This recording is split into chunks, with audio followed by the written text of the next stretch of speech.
تو خوب سمجھ لو شب برات میں عبادت کی فضیلت پر ایک بھی صحیح حدیث نہیں ہے، جتنی بھی حدیثیں ضعیف ہیں، لیکن چونکہ کثرت سے ہیں. اب کثرت کو دیکھا جائے تو جب ضعیف روایتیں کثرت سے ہوتی ہیں تو عام اصول یہی ہے کہ وہ درجہ حسن تک پہنچ جاتی ہیں. تو جب درجہ حسن تک پہنچی ہوئی ہیں تو اس لیے جمہور علماء اسی کے قائل ہیں کہ اس رات عبادت کی فضیلت ہے. اور دیگر علماء، کچھ علماء ایسے ہیں وہ کہتے ہیں کہ ضعیف روایتیں کثرت سے تو ہیں لیکن ان کے مضمون آپس میں بالکل بھی میچ نہیں کرتے. یعنی ہوتا نا 4 روایتیں ہوتی، چاروں ضعیف ہوتی، فضیلت ایک جیسی بیان ہو رہی ہوتی، تو ہم کہتے ہیں چلو ضعیف ہیں لیکن 4 ضعیف راوی جب بیان کر رہے ہیں تو اس میں جان پیدا ہو جاتی ہے، فضیلت ایک جیسی ہے، تو وہ تو واقعی پھر حسن ہوتی.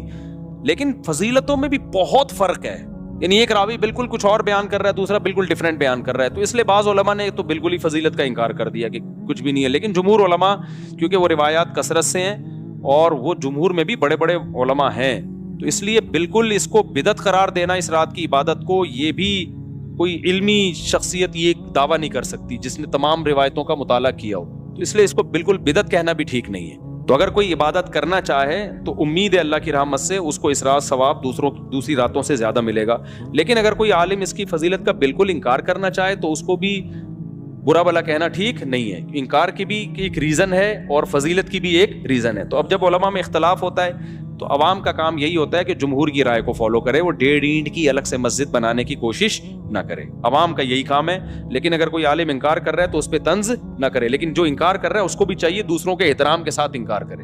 بدعتی کہہ کے ان کو کہے کہ یہ بدعت ہے، یہ ضعیف حدیثوں پر عمل کرتے ہیں، تو یہ اس کی علامت ہے کہ آپ نا جس چیز کی جتنی حیثیت ہے اس کو اس کی حیثیت سے زیادہ گھٹا رہے ہو یا زیادہ بڑھا رہے. تو میرا اسٹائل یہی ہے، میں ہمیشہ سے یہ کہتا ہوں بھائی شب برات میں کوئی بھی چیز ثابت نہیں ہے سوائے فضیلت کے، یعنی عبادت کی فضیلت. تو اگر کوئی عبادت کرنا چاہے تو اللہ کی رحمت سے امید ہے اس کو دوسری راتوں کی نسبت ثواب زیادہ ملے گا. تو جمہور ہی کا قول میں پبلک کو بتاتا ہوں، لیکن جو علماء اس کی فضیلت کے بالکل منکر ہیں تو ان پہ بھی طنز کرنے کی اجازت نہیں ہے. میری اپنی ذاتی رائے کیا ہے وہ میں آپ کو نہیں بتاتا، کیوں؟ آپ میرے مقلد تھوڑی ہو. جو جمہور علماء کہہ رہے ہیں آپ ان کی رائے پر عمل کرو. سمجھتے ہو کہ نہیں سمجھتے؟